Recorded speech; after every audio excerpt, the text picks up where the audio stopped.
नाही, आता सध्या त्यांना तिथला पण जे सुपर स्पेशालिटी रुग्णालय आहे तिथे पण पेशंटचा व्याप वाढलेला आहे आणि आपले विविध प्रकारचे तिथे युनिट सुरू आहे आणि त्याच्यामध्ये आता आपल्याला गॅस्ट्रोचं युनिट, कॉक्लिअर इम्प्लांट आणि एक कॅथलॅब आहे, पण त्याच्यावरचंही लोड वाढत आहे. त्याच्यामुळे आपल्याला अतिरिक्त जागेची मागणी आली आणि ऑलरेडी आपल्याकडे डफरीन जे जुनं हॉस्पिटल होतं तिथले काही इमारत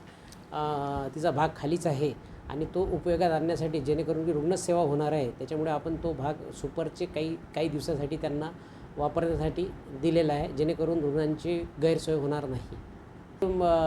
त्यांचं चालू आहे की डायलिसिसचा काही पार्ट आणि रेडिओ आपलं चा भाग काही सुरू होण्याच्या याच्यासाठी ठेवलेला आहे आणि गॅस्ट्रोसाठी पण आपल्या तिथं एक OT असल्यामुळे तिथे आपल्याला तो पण विभाग चालू करता येईल. त्याच्यासाठी आपण पुढाकार घेऊन ती जागा त्यांना वापरण्यासाठी तात्पुरत्या स्वरूपात आपण दिलेली आहे.